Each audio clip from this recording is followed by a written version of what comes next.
Mesdames et messieurs, bonsoir. Dans l'actualité de ce dimanche sur RTI 1, le président Alassane Ouattara est de retour à Abidjan. Le chef de l'État a participé à la cérémonie d'ouverture du 62e sommet ordinaire de la CEDEAO à Abuja ce dimanche. La lutte contre le terrorisme et les changements anticonstitutionnels de régime ainsi que le renforcement de la paix ont rythmé les échanges. Lutte contre l'insécurité alimentaire. La Côte d'Ivoire est sur le bon chemin. À Dikodougou, dans le nord du pays, le ministre Kobena Kwasi Adjoumani a procédé au lancement de la récolte de maïs. Au moins 40 000 tonnes de production sont attendues cette année.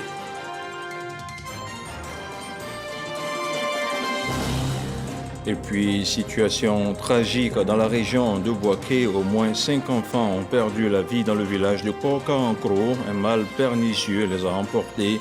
15 autres sont hospitalisés. Les autorités médicales se mobilisent pour tenter de comprendre les causes de leur décès. Voilà pour les titres. Après 48 heures au Nigeria, le président de la République a regagné Abidjan ce soir. À Abuja, le chef de l'État a participé au 62e sommet ordinaire de la CEDEAO, un sommet consacré essentiellement aux transitions politiques au Mali, au Burkina Faso, mais aussi en Guinée. Lors de la rencontre, le nouveau président de la commission de la CEDEAO a été investi. Le compte-rendu de Jérôme Kofi Aboula. Quand il descend de son avion en provenance du Nigeria, il est environ 18h30. Le président de la République, Alassane Ouattara, qui vient de participer au 62e sommet ordinaire de la CEDEAO, est accueilli par le vice-président de la République, Tiemoko Méliet Kone, le premier ministre Jérôme Patrick Achi, avec plusieurs autres membres du gouvernement. Pour en venir à la rencontre tenue dans la capitale nigériane, il s'agit, on peut le dire, d'une rencontre non moins attendue pour le président de la République, Alassane Ouattara, et ses pairs de la CEDEAO. Le 62e sommet ordinaire des chefs d'État et de gouvernement de la Communauté économique des États de l'Afrique de l'Ouest, ce dimanche 4 décembre 2022 à Abuja. Dans la capitale nigériane, le président de la République de Côte d'Ivoire et les autres dirigeants ouest-africains ont une fois de plus tenu à se retrouver pour plancher sur les situations politiques au Mali, en Guinée et au Burkina Faso. C'est encore l'occasion pour le président Alassane Ouattara ainsi que ses homologues et des chefs de gouvernement de la CEDEAO de se faire fort d'agir en vue d'un retour rapide à l'ordre constitutionnel dans ces trois pays qui vivent des transitions politiques à la suite des coups d'État militaires dont ils ont été respectivement l'objet. Outre la situation politique au Mali, en Guinée et au Burkina Faso, le rendez-vous d'Abuja a permis aux chefs d'État et de gouvernement de la CEDEAO de procéder à l'investiture du nouveau président de la Commission de la Communauté économique des États de l'Afrique de l'Ouest. Il s'agit du docteur Oumar Touré, désigné lors du 61e sommet ordinaire de l'organisation sous-régionale tenu à Accra, au Ghana, en remplacement de l'Ivoirien Jean-Claude Brou, actuel gouverneur de la BCEAO. En additif, il est bon de savoir que les autorités maliennes de la transition disposent désormais de moins d'un mois pour libérer les 46 soldats ivoiriens détenus par Bamako.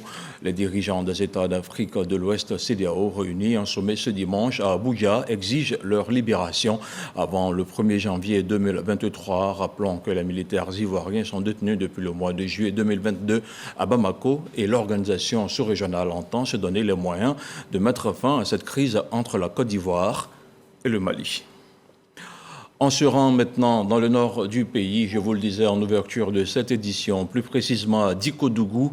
Après 4 mois de culture, la localité vient de lancer sa récolte de maïs. Au moins 1500 hectares ont été consacrés à la production par la population. Un lancement effectué par le ministre d'État, ministre de l'Agriculture et du Développement rural, Kobena Kwasi Adjoumani. Un reportage de Walter Amadou Ouattara. Aux commandes de cette moissonneuse, le ministre d'État, ministre de l'Agriculture et du Développement rural, donne le ton de la récolte de maïs à Ouamissionka dans le département de Dikodougou. Visiblement heureux et applaudi par les autres cultivateurs, Kobena Kwasi Adjoumani n'est pas seul à savourer l'instant.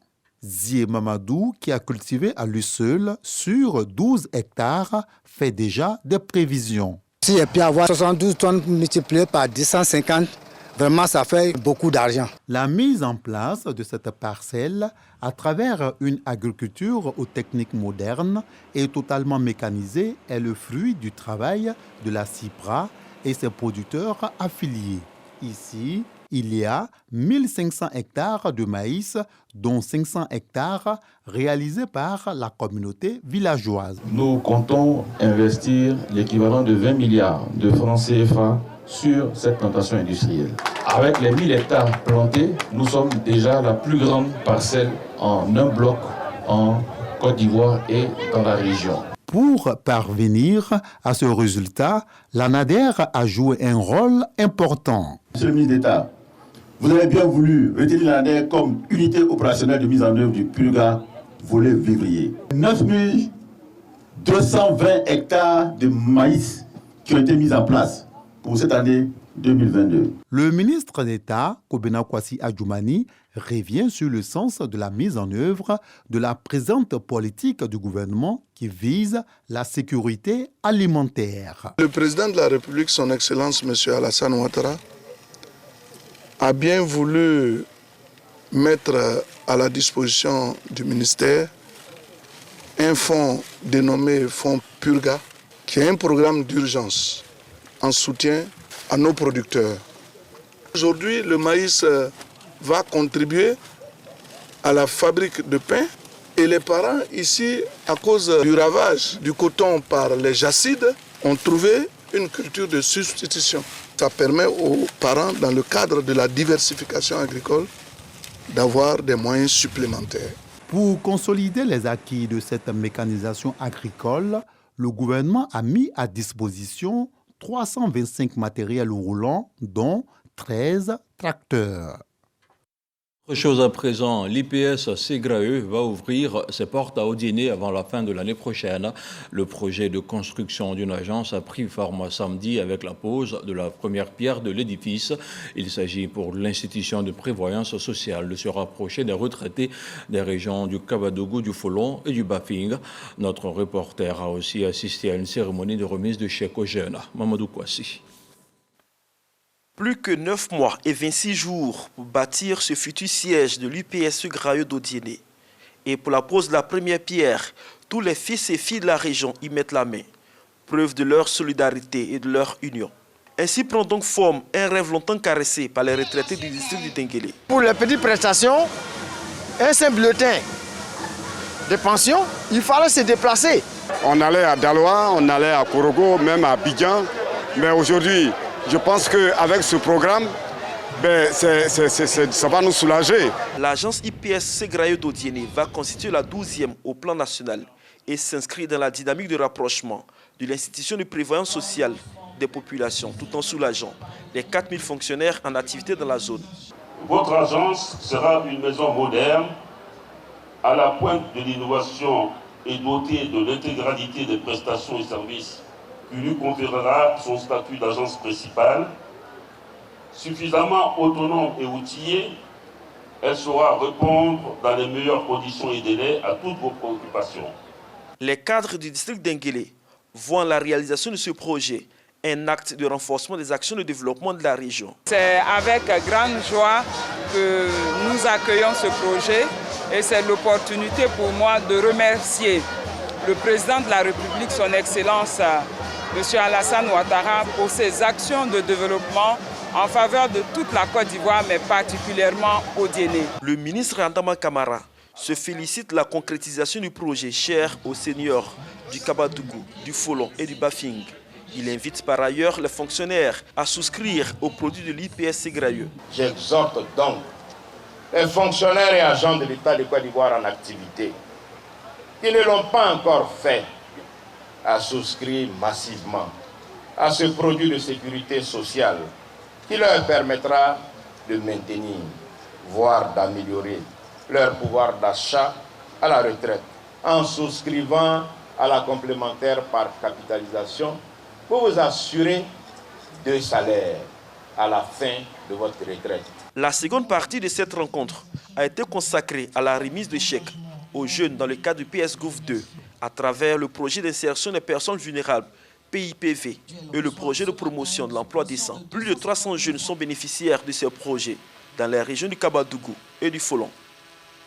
On continue de parler de la fonction publique avec la rédaction de RTI 1 qui recevait ce dimanche le président du comité scientifique de la deuxième édition des journées de la fonction publique avec Hamza Diaby, Narcisse Sepieso a dressé le bilan et abordé les objectifs de la rencontre. On l'écoute.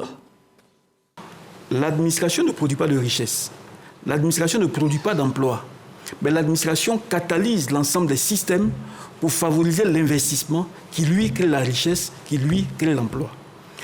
Nous avons donc souhaité et faire en sorte qu'au cours de ces journées, les fonctionnaires reprennent conscience davantage de leurs responsabilités dans l'émergence de la Côte d'Ivoire. Et pour ce faire, il faut que l'administration se transforme, se mette au diapason du développement industriel et donc se dote de nouveaux moyens, de nouvelles procédures de travail, mais également avec des agents qui soient conscients de cela.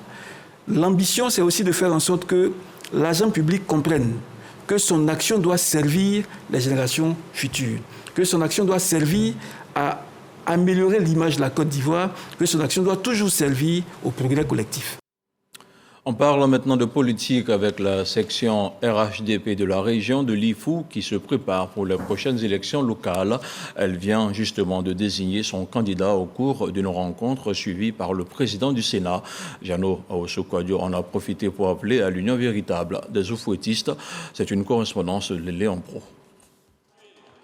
Pour des échanges avec le président du Sénat, du reste membre du présidium de leur parti, secrétaires départementaux et personnels politiques de Daoukro, Mbayakro, Prikro et Ouélé mobilisés comme pour démontrer la bonne santé du RHDP dans la région de l'Ifou. Sur présentation de Touré Moussoiré, porte-parole des secrétaires départementaux, Kwasi Jean-Claude, secrétaire exécutif national adjoint, chargé des élections, est aussitôt investi candidat du RHDP aux futures élections régionales dans le Ifou.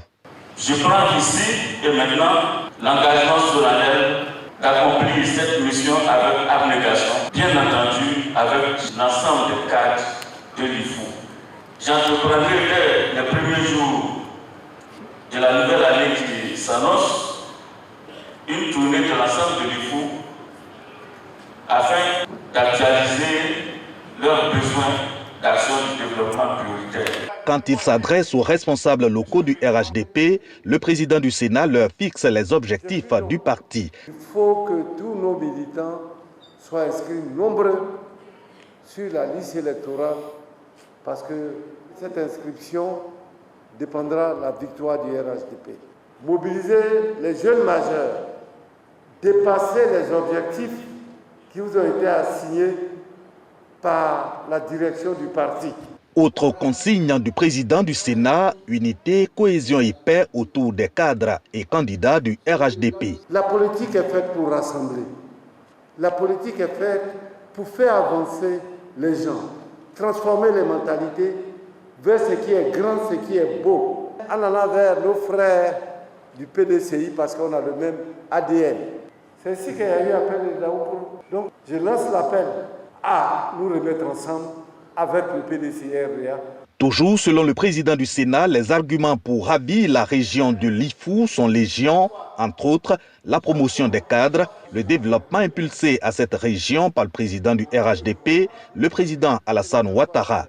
Ici, les prochains chantiers annoncés concernent le CHR et l'université de Daoukro.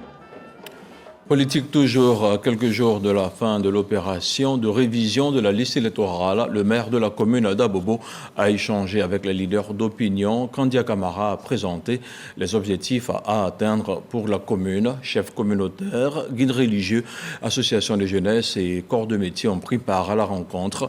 Un reportage de Frédéric Oulaï avec le commentaire de Franck Quadio. Salle de fête et esplanade de la mairie d'Abobo. 2 rencontres à l'agenda du premier magistrat. Kandia Camara échange successivement avec les leaders d'opinion, les chefs traditionnels, communautaires et les guides religieux. Ensuite, les responsables des corps de métier de la commune. Ceux-ci sont sensibilisés sur l'importance de s'inscrire sur la liste électorale, un message que ces leaders entendent relayer. Nos jeunes gens, nos fils et filles qui ont l'âge de voter et de s'inscrire sur la liste puissent effectivement avoir leur nom, leur identité sur la liste électorale, mais aussi cette action participe du développement d'une commune. À partir d'aujourd'hui, toutes les sous-sections sauront que le maire nous a mis en contribution au travail et on va travailler. À quelques jours de la fin de l'opération de révision de la liste électorale, face à ses administrés, Kandia Camara sonne la mobilisation. L'objectif affiché, 60 000 personnes à enrôler. L'objectif, c'était de galvaniser davantage, encourager les populations, surtout celles qui ne sont pas encore enrôlées, de le faire. Cela est important parce que c'est un acte citoyen, donc chaque citoyen doit pouvoir le faire. Mais cela aussi est important pour le développement de notre commune. Aujourd'hui, la commune d'Abobo compte plus de 15 000 inscrits depuis le démarrage de l'opération. Dans la commune de Yopougon, Adama Bictogo confie sa candidature municipale aux religieux. Après le représentant du COSIM, il a rencontré le président du consistoire des protestants évangéliques de Côte d'Ivoire. Adama Bictogo a aussi eu un entretien avec le clergé catholique de Yopougon. Le compte-rendu de Michel Ligré. Le candidat RHDP au municipal de Yopougon veut entamer cette mission à lui confier par le chef de l'État sous le sceau de la spiritualité. Adama Bictogo multiplie les rencontres avec les guides religieux de la commune de Yopougon. Sa délégation a rendu une visite au président du consistoire des protestants évangéliques de Côte d'Ivoire. Je suis venu donc faire l'annonce de ma candidature à Yopougon, mais en même temps de confier aussi ma candidature au pasteur Dion Robert, au révérend, pour qu'il puisse m'accompagner dans ses prières. Parce que l'homme peut proposer, mais à la fin, c'est Dieu qui décide. Ce n'est pas toujours que un politicien recherche la couverture spirituelle. Et quand c'est fait, c'est vraiment émotionnel pour nous. Ça nous touche et nous sommes vraiment reconnaissants à Dieu de ce que déjà, en présentant sa candidature, il montre qu'il ne peut rien faire sans Dieu. Face au clergé catholique de Yopougon, Adama Bictogo est revenu sur les enjeux de ses rencontres avec les hommes religieux. Ils portent en eux des missions de rassembler les hommes. Et là, en particulier, de rassembler tous les Ivoiriens, toutes les familles ivoiriennes vivant à Yopougon. Or, c'est la mission première qui m'a été définie par le président Alassane Ouattara. Donc, ce sont des vecteurs de rassemblement, ce sont des vecteurs d'apaisement. Je voudrais donc que leur prière nous accompagne dans l'atteinte de ces objectifs, mais je souhaite aussi, par eux, atteindre ces objectifs de rassemblement des Ivoiriens pour que la fraternité ivoirienne soit agissante à Yopougon. Nous sommes heureux que nous puissions vivre en paix entre les religions en Côte d'Ivoire. Et s'il y a une question politique et qu'on vient nous voir, comme l'a si bien dit Son Excellence Monsieur le Président, c'est pour demander des prières. Mais nous sommes heureux que ce ne soit pas pour des questions qui coincent ou on grince les dents, mais que c'est pour l'épanouissement d'une commune. Alors j'ai été très heureux de l'écouter et de lui faire les suggestions, qui sont les suggestions de quelqu'un qui travaille avec la base de la population, les plus pauvres, les plus simples, aussi bien qu'avec les autres. Et donc, Monsieur le Président m'a écouté et j'en suis très heureux. Avant le clergé catholique de Yopougon et les responsables de l'église protestante baptiste Œuvre Mission Internationale, la délégation conduite par Adama Bictogo a visité le président du COSIM de Yopougon. On se rend maintenant à Jacquesville, où la localité de Ndiem bénéficie désormais d'une mosquée. L'édifice religieux, un don du maire Joachim Begré, a été inauguré vendredi dernier. Un reportage d'Amidia Rassouba et Issa Tchonaïo. C'est par la lecture du Saint-Coran que population, guides religieux, chefs coutumiers, autorités administratives ont assisté à l'inauguration et à la remise des clés de la grande mosquée de Inyemo à Jacquesville. C'est un don du maire de la commune, Joachim Begré. C'est un sentiment de joie, de bonheur, mais surtout de gratitude envers monsieur le maire de Jacquesville, qui certes n'est pas musulman, mais a pensé à la communauté musulmane de tout le département de Jacquesville. La personne qui a pris l'initiative d'offrir cette mosquée à la communauté, certes c'est un homme de foi, mais il n'est pas musulman. Cela démontre la cohésion, la fraternité vraie que nous cherchons en Côte d'Ivoire, à savoir la tolérance dans tous les sens.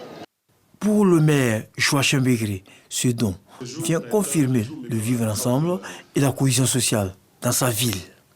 Tous les jours, nous prions pour qu'il y ait la paix à Jacquesville. Donc ce geste est un geste qui démontre la cohésion qu'il y a entre les fils et les filles de Jacquesville, et au-delà de leurs différences ethniques et religieuses. Bâti sur une superficie de 7,23 mètres carrés, avec une capacité de 1450 places assises, cette mosquée va permettre aux fidèles musulmans de Jacquesville de prier Allah en toute quiétude. Et on ouvre la lucarne sanitaire de ce journal avec le point de la situation de la Covid-19.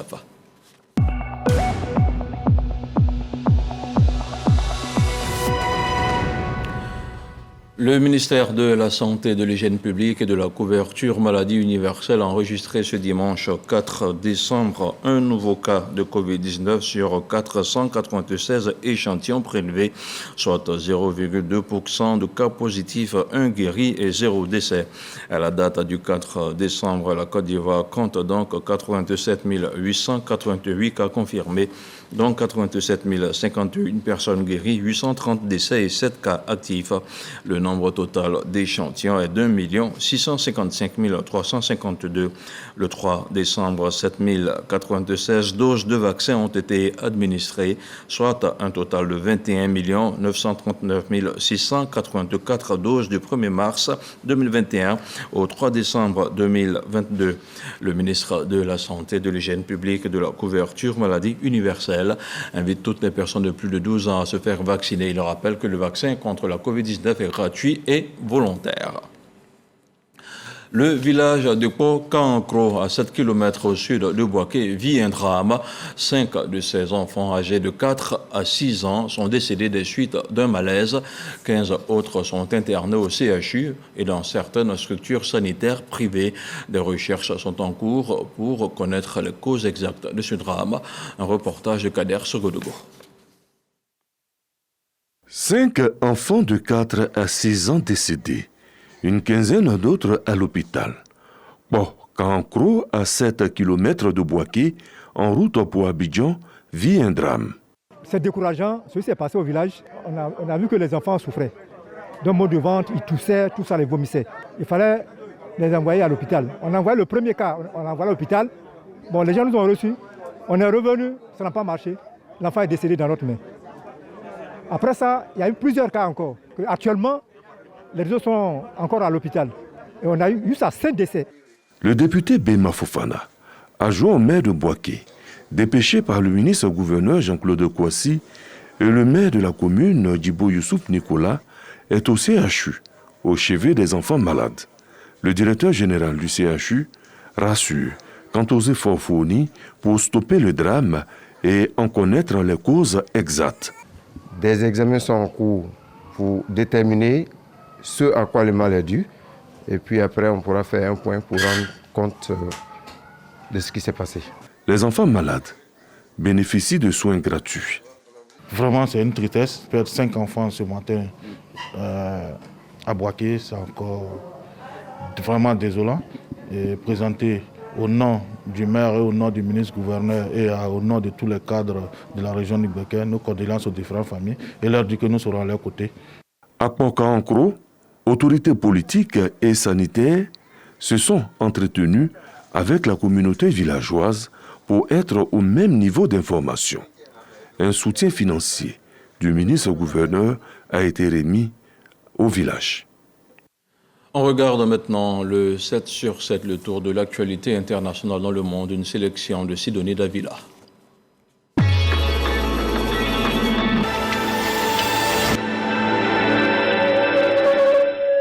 Au moins 4 personnes ont été tuées au cours d'un siège d'un hôtel de Mogadiscio. Occupé par les combattants djihadistes Shebab, cette nouvelle attaque intervient alors que le président somalien élu en mai a décidé d'engager depuis 3 mois une guerre totale contre les Shebab. Visite d'État du président français Emmanuel Macron aux États-Unis, la toute première de l'administration Biden. Se veut pour Paris l'occasion d'afficher l'excellence des relations franco-américaines, mais aussi d'aborder les sujets qui dérangent. Des combats à l'arme lourde ont repris dans l'est de la RDC entre les rebelles du M23 et l'armée congolaise, après 5 jours d'une trêve consécutive aux décisions du sommet de Luanda du 23 novembre. Au Burkina Faso, le capitaine Ibrahim Traoré a confirmé jeudi une tentative de putsch contre le régime. Il a rencontré plusieurs organisations de la société civile à Ouagadougou pour faire le point sur les actions à venir dans le cadre de la lutte antiterroriste et solliciter leur soutien dans la veille citoyenne.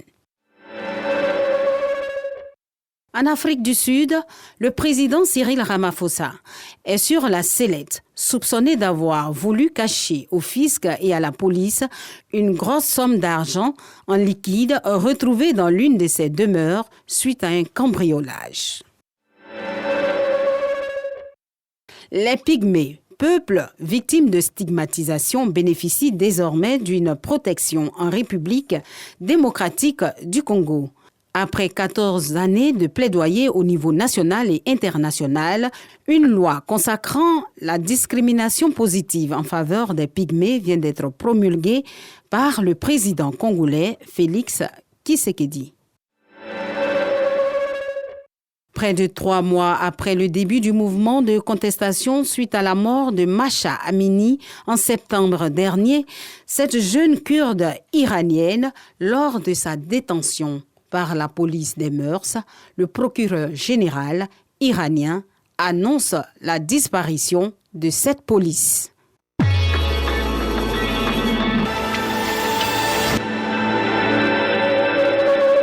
Ainsi va le monde. Grand merci à vous d'avoir suivi ce 23h. Demain, de nouvelles infos nationales et internationales, toujours sur RTI1. Bonsoir.